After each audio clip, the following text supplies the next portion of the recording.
Hey, അസ്സലാമു അലൈക്കും. ഒരു കാര്യം തുറന്നു പറയാമോ? നിങ്ങൾ ഇൻസ്റ്റാഗ്രാമിലോ വാട്സപ്പിലോ ഒരു പ്രൊഫൈൽ പോയി ലാസ്റ്റ് സീൻ ചെക്ക് ചെയ്യാറുണ്ടോ? അല്ലെങ്കിൽ അവർ പോസ്റ്റ് ചെയ്ത സ്റ്റോറി വീണ്ടും വീണ്ടും കാണാറുണ്ടോ? അതോ നിർത്താതെ മനസ്സിൽ വരുന്ന ഒരേ ഒരാളെക്കുറിച്ച് എന്നും ചിന്തിക്കാറുണ്ടോ? നിങ്ങൾ ഒറ്റയ്ക്കല്ല. ഈ തലമുറയുടെ ഏറ്റവും വലിയ വെല്ലുവിളി ഇതാണ്. ചിന്തകൾ നമ്മെ വിടാതെ പിന്തുടരുമ്പോൾ സൈബർ ലോകം അതിനെ ഇരട്ടി ശക്തിയോടെ നമ്മളിലേക്ക് തന്നെ തിരിച്ചയക്കും. ഈ ഡിജിറ്റൽ യുഗത്തിൽ ഈ ചിന്തകൾ എങ്ങനെയാണ് നമ്മെ ഈമാനിൽ നിന്ന് അകറ്റുന്നത്? ഇതാണ് ഇന്നത്തെ നമ്മുടെ വിഷയം. പഴയ തലമുറയിലെ ആളുകൾക്ക് പരമാവധി കത്തുകളോ ചിലപ്പോൾ ഒരു നോട്ടമോ മാത്രമാണ് ഓർമ്മകളായി ഉണ്ടായിരുന്നത്. എന്നാൽ ഇന്നത്തെ കാലത്തോ ചാറ്റ് ഹിസ്റ്ററികൾ, റീലുകൾ, പ്രൊഫൈൽ ചിത്രങ്ങൾ. ഒരു ബന്ധം അവസാനിച്ചാലും അല്ലെങ്കിൽ തുടങ്ങിയിട്ടില്ലെങ്കിൽ പോലും നമ്മൾ ആ വ്യക്തിയുടെ പ്രൊഫൈലുകൾ സ്റ്റോക്ക് ചെയ്യും. ഇത് എന്തു ചെയ്യും?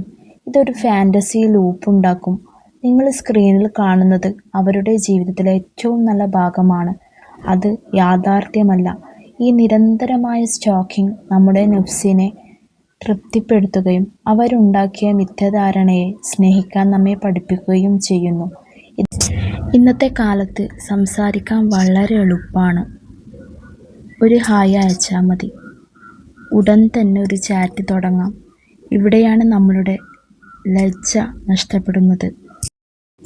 കമ്മിറ്റ്മെൻ്റ് ഇല്ലാത്ത ഈ സംഭാഷണങ്ങൾ നമ്മൾ അറിയാതെ ശക്തമായ ഒരു വൈകാരിക ബന്ധം സൃഷ്ടിക്കും. ഒരു നിക്കാഹ് എന്ന ഉത്തരവാദിത്തത്തിലേക്ക് എത്താതെ തന്നെ ഒരാൾക്ക് മറ്റൊരാളുടെ മനസ്സിൽ വലിയ ഇടം നേടാൻ സാധിക്കും. നിങ്ങൾ ഹലാലായ രീതിയിലല്ല ഒരു ബന്ധം വളർത്തുന്നതെങ്കിൽ നിങ്ങളുടെ മനസ്സിലെ ആ വ്യക്തിയുടെ ചിന്ത അള്ളാഹുവിനെ ഓർക്കുന്നതിൽ നിന്ന് നിങ്ങളെ അകറ്റും.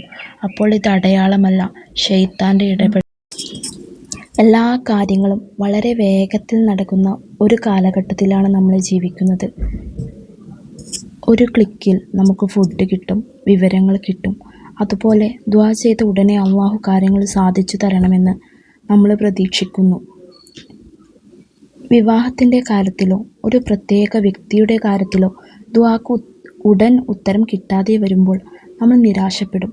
എന്തുകൊണ്ട് അള്ളാഹു എനിക്കിത് തരുന്നില്ല എന്ന് ചിന്തിക്കും. ഈ സമയത്ത് അള്ളാഹു നമ്മെ പരീക്ഷിക്കുന്നത് ക്ഷമയോടെയുള്ള നമ്മുടെ തവക്കുൽ ഉറപ്പിക്കാനാണ്. ചിന്തകൾ വരുന്നത് നിങ്ങൾ അള്ളാഹുവിൻ്റെ ഖദർ വിശ്വസിക്കുന്നുണ്ടോ അതോ നിങ്ങളുടെ വികാരങ്ങളെയാണോ പിന്തുടരുന്നത് എന്ന് കാണാനാണ്. ഈ ചിന്തകളെ എങ്ങനെ കൈകാര്യം ചെയ്യാം? ആദ്യം ആ വ്യക്തിയുടെ സോഷ്യൽ മീഡിയ പ്രൊഫൈല് മ്യൂട്ട് ചെയ്യുകയോ ബ്ലോക്ക് ചെയ്യുകയോ ചെയ്യുക. ആ വികാരങ്ങളെ ഊതി വീർപ്പിക്കാൻ സഹായിക്കുന്ന ഉപകരണങ്ങളെ ഒഴിവാക്കുക.